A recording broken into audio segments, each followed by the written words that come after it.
On résume, voici la définition de la proportion de la partie A par rapport au total T, ce qui s'écrit avec cette formule. Alors ici on a écrit les effectifs de la partie A et du total T. Si on divise par NT chacun de ces nombres, on obtient en haut, alors NA divisé par NT, c'est-à-dire la proportion P. Donc dans la colonne qui est ici, on a les proportions. Et en bas, on obtient NT divisé par NT, c'est-à-dire le nombre 1.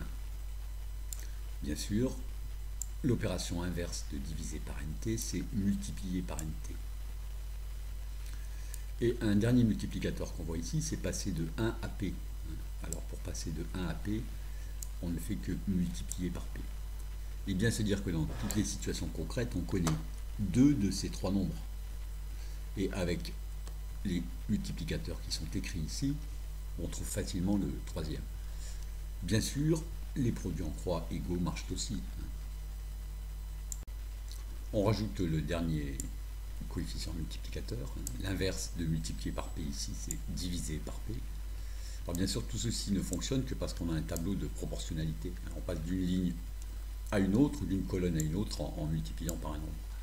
Alors maintenant, on fait les trois petits exemples. Si vous cherchez P, vous prenez NA et vous divisez par NT. C'est la formule qui est écrite ici.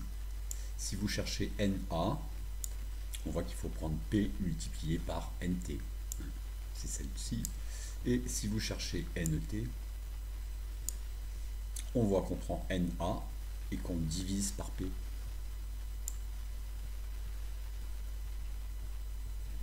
Alors, dernier point, ceci peut aussi s'écrire comme ceci. Alors ça, c'est une façon qui permet de ne même pas faire le tableau. Alors, on le réécrit à l'envers. Voilà. Et cette égalité de fractions, c'est juste ce qu'on lit sur le tableau qui est ici. Du coup, là-dedans, vous pouvez faire les produits en croix qui sont égaux, mais aussi, on peut changer ces deux nombres de place ou ces deux nombres de place. Et c'est encore plus rapide. C'est un peu risqué peut-être.